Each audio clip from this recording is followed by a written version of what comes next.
सदाम।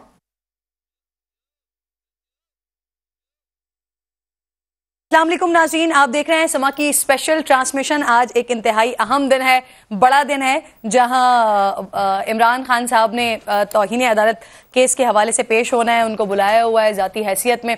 इसका सारा बैकग्राउंड जरा आपको दे देते हैं। F9 पार्क में एक जलसा हुआ था जहां पर साहब ने जोश खिताबत में कुछ इस तरह की बातें की थी कि जिसके बाद अदालत ने इस पर सो मोटो एक्शन लिया। इमरान खान साहब ने अपना एक जवाब जमा करवाया, जिसके बाद मजीद उनको 7 दिन का मौका दिया गया कि आप अपने जवाब को बेहतर कर लें। उसके बाद फिर खान साहब ने एक और उसका ज़िमनी जवाब जमा करवाया है, और उस जवाब में खान साहब ने, क्योंकि जो लीगल एक्सपर्ट्स, जो लीगल माहिरीन है, वो ये कह रहे थे कि खान साहब को इस पे गैर मशरूत अनकंडीशनल अपोलोजाइज करना चाहिए। लेकिन जो खान साहब ने जवाबात जो इसमें जमा करवाए हैं उसमें अदालत के ऊपर ही डाल दिया है कि क्योंकि अदालत जो है वो पाकिस्तान के कवानीन जो है वो इस्लामी कवानीन के तहत चलते हैं, तो उसमें अफवा दरगुजर का मामला है, तहम्मुल का मामला है, तो फिर उसी को ही इस केस में उसको ऐड ऑन किया जाएगा। इस तरह का जवाब इमरान खान साहब ने दिया है। पाकिस्तान मुस्लिम लीग नून जो कि हुक्मरान जमात है, उनकी तरफ से एक मुख्तलिफ दबाव बनाने की कोशिश की जा रही है, क्योंकि तौहीन अदालत केस में हमने एक सिटिंग प्राइम मिनिस्टर को घर जाते हुए देखा है तौहीन अदालत केस में।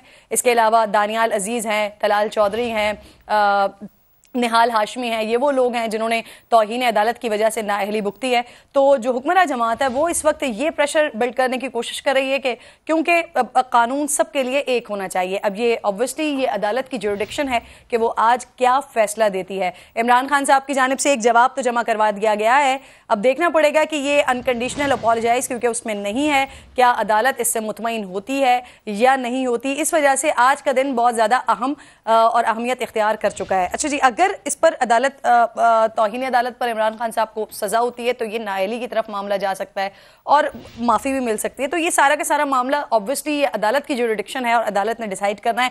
हम यहाँ पर मौजूद हैं, मेहमानों में मुख्तलिफ लोग हमें ज्वाइन करते रहेंगे, लीगल एक्सपर्ट्स हमें ज्वाइन करते रहेंगे, लेकिन सबसे पहले the one and only Khalid Azeem साहब मेरे साथ मौजूद है स्टूडियो में। अस्सलाम वालेकुम खालिद साहब। सर, जो लीगल एक्सपर्ट्स हैं ना, उनकी जानिब से कल मैं सुन रही थी, प्रोग्राम में भी मेरे मौजूद थे शाइख उस्मानी साहब, दीगर लोग, उनकी जानिब से ये कहा जा रहा है और ये राय भी मुसलसल आ रही थी कि खान साहब को एक अनकंडीशनल अपोलोजाइज करनी चाहिए, लेकिन ऐसा नहीं है। उसमें वो जो उन्होंने दोबारा जो लेटर जमा करवाया, इनफैक्ट उसके क्लॉज 8 में खान साहब ने ये बता दिया, अदालत को ही बता दिया कि जी हम क्योंकि हमारी अदालतें जो हैं वो इस्लामी कवानीन के तहत चलती हैं और यहाँ पर तहम्मुल है, अफवा दरगुजर है, तो फिर उसी से ही इस केस में भी अदालत उन्हीं चीज़ों से ही काम लेगी। तो अब आपको क्या लगता है, अदालत उन्हीं चीज़ों से काम लेगी या खान साहब के लिए कोई मुश्किल हो सकती है आज? गो के PTI बड़ी बड़ी कॉन्फिडेंट है कि उनको लगता है कि उम्मीद है उनको अदालत से। इसमें मैं ये अर्ज करूँगा कि इसमें अदालत ने मौका तो उनको इसीलिए दिया था कि एक तो पहले वाला जो उनका जवाब है उसको अगर देखा जाए तो वो मुकम्मल तौर पे वो एक तरह या तो डिफेंड करते नजर आए हैं और या फिर उसमें उन्होंने वो बहुत हल्के फुल्के अंदाज में कहा कि मेरा ये मकसद नहीं था और मेरा ये मकसद नहीं था। मकसद क्या था ये तो किसी के दिल के अंदर झांक के नहीं देखा जा सकता। जो अल्फाज सामने आते हैं उसी की रोशनी में अदालतों ने फैसला करना होता है। लेकिन उस जवाब पे अदम इत्मीनान अदालत का बहुत वाज़ेह था। वो उन्होंने अपने रिटर्न आर्डर में भी लिख लिया कि हम इस पर मुतमिन नहीं है, लिहाजा ये उन्होंने एक, मैं समझता हूँ कि अदालत ने उनको एक मज़ीद मौका जो है फराहम किया था। उसमें भी उन्होंने अनकंडीशनल अपॉलॉजी तो नहीं की, लेकिन उसके साथ साथ उन्होंने अपने लिए एक रास्ता, एक गुंजाइश जो है उसमें निकाली है, और वो ये है कि 2014 में उन्हीं के खिलाफ जो एक केस डिसाइड हुआ था, अनवर ज़हीर जमाली साहब जो हैं वो उस वक्त थे, उसके साथ जस्टिस खिलजी आरिफ हुसैन थे और कोई एक और जज साहब थे। 3 रुकनी बेंच ने उन वहाँ पे जो अल्फाज लिखे हुए हैं उसको उन्होंने अपना ये जो रिसेंट जवाब है उसमें उन्होंने रिप्रोड्यूस किया हुआ है, और उसमें ये लिखा हुआ है कि हर केस में अनकंडीशनल अपॉलॉजी जो है वो ज़रूरी नहीं है और अदालतें इन मामलात को ईगो का मसला नहीं बनाती। तो उसी की आड़ ले रहे हैं, क्योंकि उस वक्त भी इन्होंने कोई माफ़ी नहीं मांगी थी, बल्कि ये कहा था कि अगर ये अल्फाज जो हैं वो किसी को हर्ट करते हैं तो मैं इसके अफसोस का इज़हार करता हूं। इस पे अफसोस का इज़हार करता हूं। वो अनकंडीशनल अपॉलॉजी की जिसको हम बार बार डिस्कस कर चुके हैं, वो उसके मुख्तलिफ फैसलों में उसके जो अज्जा हैं वो मेंशन हुए हैं। एक तो यह कि वो गैर मशरूत होनी चाहिए, एक उसके बारे में ये कहा जाता है कि उसमें नदामत का इजहार किया जाना चाहिए। और इसके साथ साथ अगली बात यह है कि आइंदा ऐसा ना करने की यकीनदानी। बाय द वे, जो नया जवाब है उसमें ये कहा कि मैं आइंदा मोहतात रहूंगा, वो इसमें ये यकीनदानी करे। और एक लफ्ज और इस्तेमाल होता है कि I throw myself at the mercy of the court. तो ये नहीं था, ये सारा कुछ नहीं है इसमें। वो जो तकाजे हैं अनकंडीशनल अपॉलॉजी के, वो तो इसमें पूरे नहीं हो रहे। अब ये इसमें भी अदालतें जो है उन्होंने मुख्तलिफ मौके पे मुख्तलिफ वर्शन दिए हुए हैं, और अदालतें ऐसा करने की मजाज है, उनके पास जवाज होता है।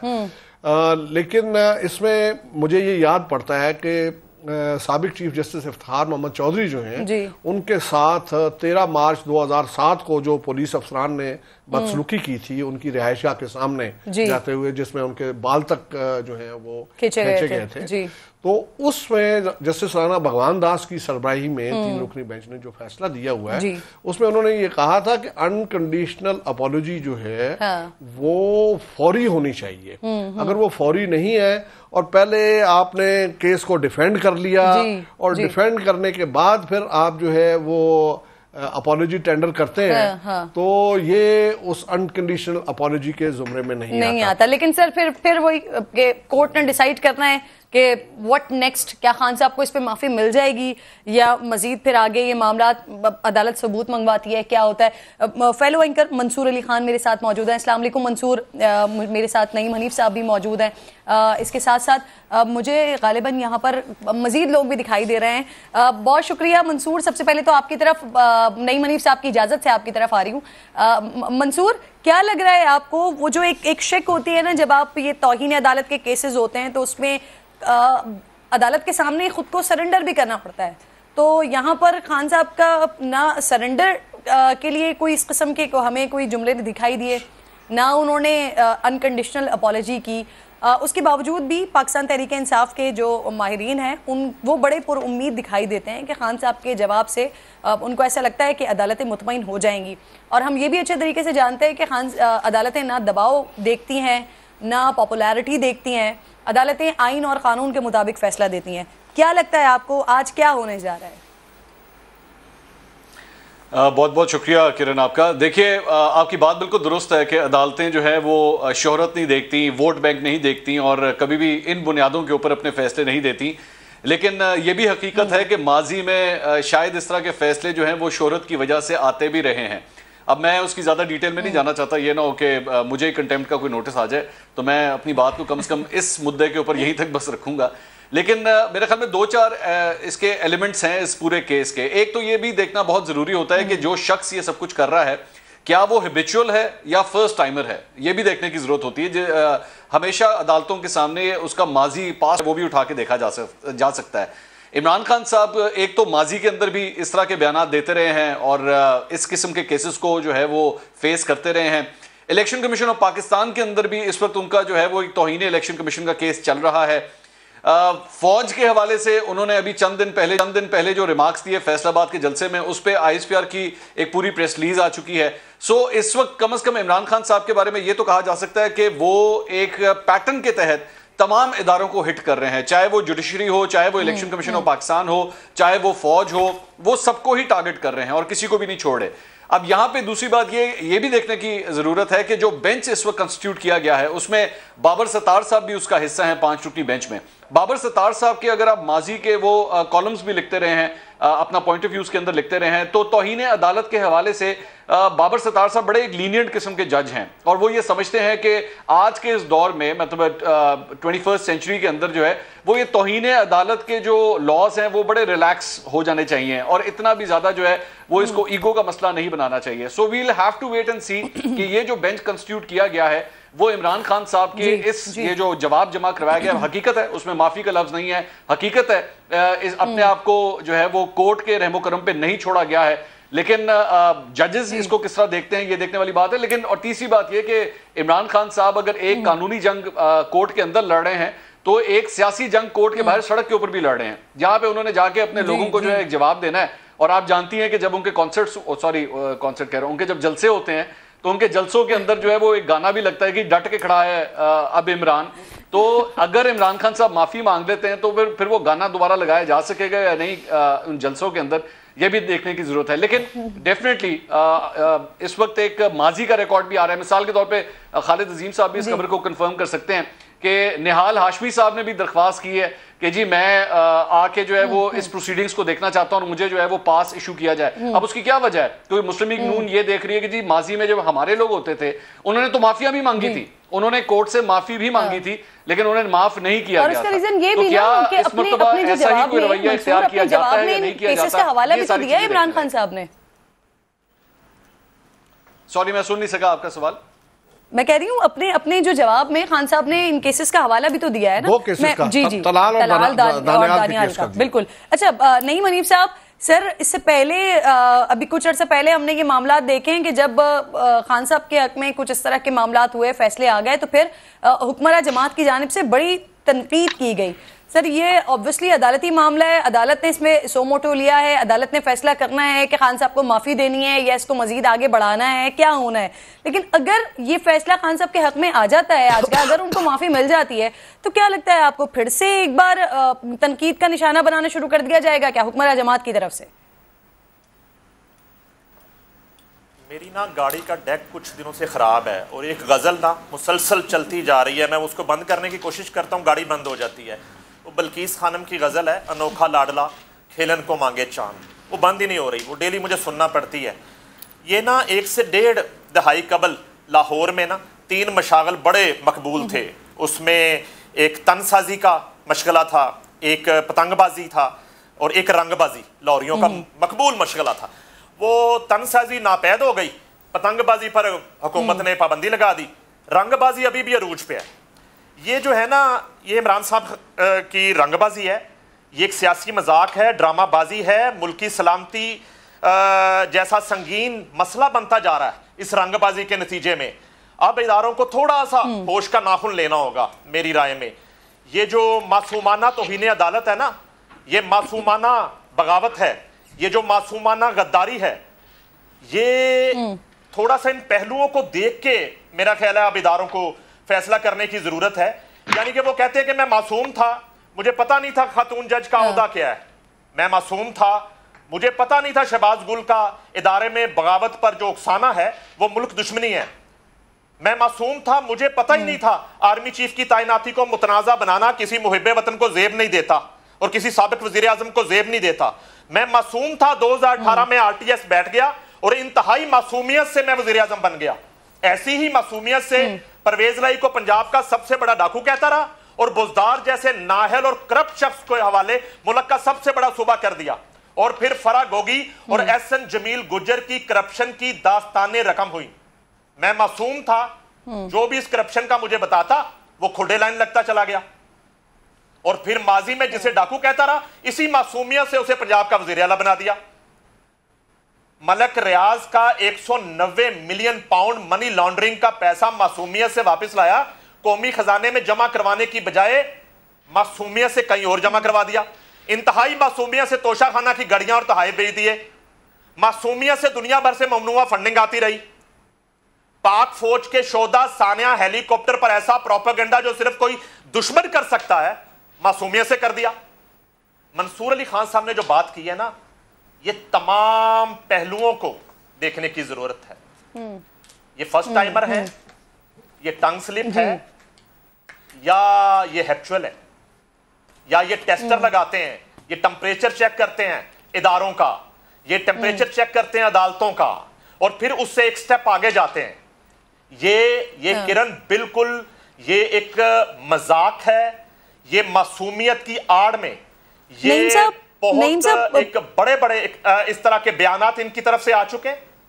हाँ बिल्कुल, बड़े बड़े बयानात आ चुके हैं। एक तरफ हम देखते हैं अदालत के अंदर जो है ना वो एक तो हाँ एक तो अनकंडीशनल अपॉलॉजी जो होनी चाहिए वो नहीं है, फिर सरेंडर करने की बात है वो नहीं है। लेकिन उसके साथ साथ हम ये भी देखते हैं कि जब अदालत की तरफ से जवाब जमा करवाने की बात की जाती है, इनफैक्ट एक मौका तक दे दिया जाता है, तो खान साहब पछतावे का इजहार करते हैं, लेकिन बाहर उनके अपने जो लोग हैं वो कहते हैं कि अगर इमरान खान साहब को नाअहल करने की कोशिश की गई तो भाई अवामी समंदर खड़ा हुआ है, लोग खड़े हुए हैं, यानी कि एक धमकी आमेज रवैया भी है ना दूसरी तरफ। तौफीक भट्ट साहब, अस्सलाम वालेकुम सर। सर, आपको क्या लग रहा है कि जो चीजें इसमें होनी चाहिए थी, जो इस जवाब में होनी चाहिए थी, हालांकि दूसरा मौका भी खान साहब को मिला नहीं है, आपको लगता है कि खान साहब का ये जो हम पिछले 3-4 महीने से एक उमूमी उनका रवैया देख रहे हैं, हर इदारे के लिए वो बात कर रहे हैं, वो इलेक्शन कमीशन को भी नहीं छोड़ते, वो पाक फौज को नहीं छोड़ रहे, वो अदालतों के बारे में भी कुछ ना कुछ जैसे कि ज़ेबा साहिबा के बारे में, एडिशनल जज के बारे में उन्होंने कहा, उनको नहीं छोड़ रहे हैं। उसके बाद जो उन्होंने कहा कि जी मैं आइंदा मोहतात रहूंगा, तो ये आइंदा मोहतात रहने वाले जुमले ऐसे हैं कि इसकी बुनियाद पर उनको माफी मिल जाए। क्या लगता है सर आपको, आपका तज्जिया क्या कहता है? अगेन आई विल से कि सर ये वैसे फैसला ये अदालत ने करना है कि क्या माफी मिलनी चाहिए नहीं मिलनी चाहिए, बट आपका तज्जिया क्या कहता है इसको देखकर? देखिए, मैं आपको एक बड़ा दिलचस्प किस्सा सुनाता हूँ। ये बहुत पुरानी बात है, शायद 90s में एक हमारी पंजाब असेंबली में एक एमपीए ने असेंबली फ्लोर पे ये कहा कि असेंबली के निस्फ अरकान उल्लू के पट्टे हैं। तो बहुत शोर मच गया कि जी इन्होंने अरकान असेंबली की और पार्लियामेंट की तौहीन की है।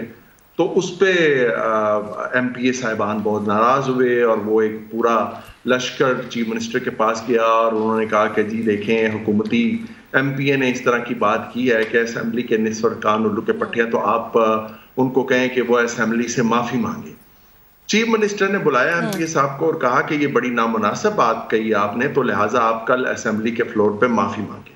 उन्होंने कहा ठीक है जी, और उन्होंने सीएम साहब ने उन्हें कहा कि आप अपने अल्फाज वापस लें, तो उन्होंने कहा ठीक है जी, मैं कल असेंबली फ्लोर पे अपने अल्फाज वापस ले लूंगा। अगले दिन उन्होंने कहा कि कल मैंने असेंबली में ये कहा था कि असेंबली के निस्फ अरकान उल्लू के पट्टे हैं, मैं अपने अल्फाज वापस लेता हूं और ये कहता हूं असेंबली के निस्फ अरकान उल्लू के पट्टे नहीं हैं।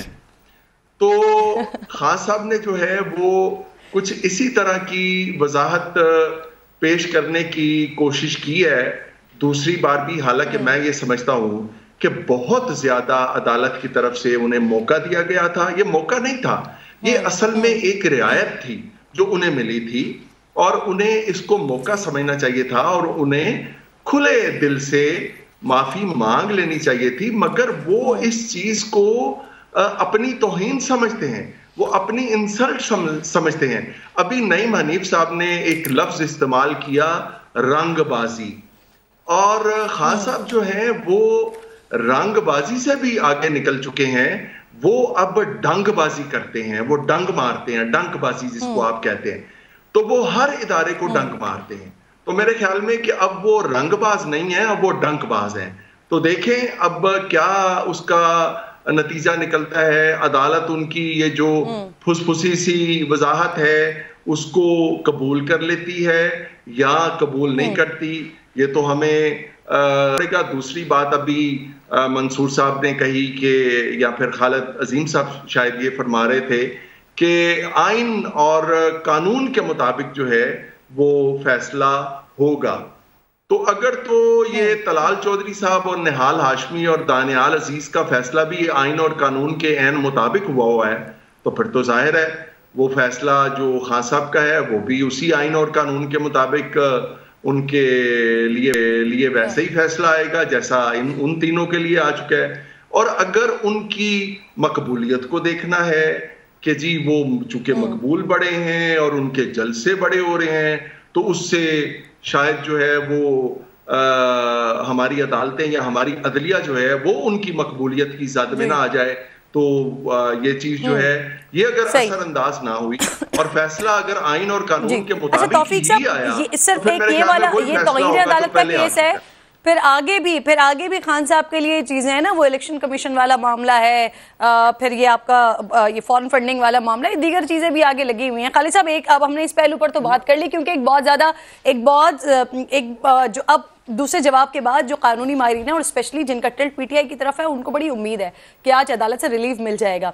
लेकिन बहुत सारे ऐसे माहिरीन हैं जो कह रहे हैं कि सिचुएशन जो अब ग्राउंड पे आई है उसमें वो चीजें तो नहीं है कि जिस पे उनको माफी मिल जाए, बाकी अदालत ने डिसाइड करना है। सर, अगर इनको माफी नहीं मिलती तो फिर जरा बताइएगा कि फिर खान साहब के लिए क्या क्या मुश्किलात खड़ी हो सकती हैं। सर तो बहुत ऑब्वियस है कि अगर उनको सजा हो जाती है और वो सजा सस्पेंड नहीं होती, क्योंकि एक प्रोविजन सजा सस्पेंड होने की भी होती है, और वो फौरी तौर पे अगर उनके वकील साहब जो हैं वो दरखास्त करते हैं तो फिर लॉ ये कहता है कि वो सजा सस्पेंड हो जाती है। जैसा कि इफ्तिखार मोहम्मद चौधरी साहब के बाल खींचने वाले जो पुलिस अफसरान या जो उस वक्त के डिस्ट्रिक्ट एडमिनिस्ट्रेशन के लोग थे, उनकी सजा फौरी तौर पे मुअत्तल हो गई थी। अगर वो सजा हो जाती है, जैसा कि यूसुफ रजा गिलानी के केस में हुआ कि एतजाज अहसन साहब जो है वो कहते रह गए लेकिन बेंच ने उनकी बात सुनी नहीं और बेंच उठ के चला गया, इसका मतलब है कि सजा पे अमल दरामद हो गया। 32 सेकंड टोटल वो दौरानिया बनता है। मैं वहां पे मौजूद था कोर्ट में। बिल्कुल। तो वो सजा होने के नतीजे में फौरी तौर पे तो उस पर अमल नहीं हुआ, क्योंकि उसके लिए लॉ अभी सेटल नहीं था। बाद में जो है वो एक और दरख्वास्त जो है वो इफ्तिखार मोहम्मद चौधरी साहब चीफ जस्टिस जो हैं उन्होंने सुनी थी, और उस दरख्वास्त के नतीजे में यूसुफ रजा गिलानी साहब को 5 साल के लिए नाअहल करार दिया गया था। तो ये मैं पस मंजर ये बता रहा हूँ, मैचिंग ट्रीटमेंट तो यही होता है कि फिर उसमें इनको यही होगा। तो भीख भाट साहब जो एक बात कर रहे थे ना, वो मैं उसमें जरा थोड़ा सा मजीद ये ऐड करना चाहता हूँ। वो जो मकबूलियत वाली बात उस दिन अदालत ने कही थी, उसके ऊपर जो क्रिटिसिज्म आया उसको भी खान साहब ने भरपूर अंदाज में इस्तेमाल करने की कोशिश की है अपने इस जवाब में कि जनाब ये देखें, आपने मेरी मकबूलियत का तज़किरा किया, आपका बहुत शुक्रिया, लेकिन अपोजिशन को तो देखें, उन्होंने तो आपके ऊपर तनकीद की बौछार कर दी। ये उनके जिसको बहुत इब्तदा है उसमें उन्होंने इस नुक्ते को लेके अदालत को एक तरह से मैं ये कहूंगा कि वो अंगेख्त करने की कोशिश की है और अपने लिए फेवर तलाश करने की कोशिश की कि मैं तो आपका बहुत ताबेदार हूँ, ये देख लें मेरे बारे में आपके ये जो रिमार्क्स हैं इनके ऊपर अपोजिशन जो है वो क्या। खालिद साहब, एक और बड़ी इंटरेस्टिंग बात है कि अभी पिछले जलसे में ही खान साहब ने इनफैक्ट जर्नलिस्ट के बारे में, सहाफ़ियों के बारे में भी एक लिफाफा वो भी उन्होंने जोरदार अंदाज में कह दिया था। जो मुंह में आता है खान साहब के वो बोल देते हैं ना, उन्हीं जिनको उस लिस्ट में वो शामिल रखते हैं जो उनके हक में बात नहीं करते, अगर वो कोई ट्वीट कर देते हैं, वो कोई वीडियो लगाते हैं, वो कोई स्टेटमेंट लगाते हैं, उसका बाकायदा उन्होंने हवाला दे दिया है कि शहबाज गिल साहब के ऊपर जिस तरह का टॉर्चर किया गया, कुछ लोगों ने उसकी वीडियोस लगाई, कुछ लोगों ने उसके बारे में लिखा, तो जिसकी बुनियाद पर मैं इतना ज्यादा गुस्से में आ गया कि फिर मैंने ये बात की। यानी कि उन्हीं लोगों के बारे में खान साहब ने अपने इस जवाब में एड ऑन भी कर दिया है। तो जो जिसका मौकफ खान साहब को लगता है कि उनके हक में या वो बाय कर सकते हैं, वो लेते हैं और फिर उस पर बात करते हैं। मंसूर, आपकी तरफ आऊंगी, लेकर एक छोटे से ब्रेक की मुझे कॉल है, ब्रेक लेते हैं, वापस आते हैं।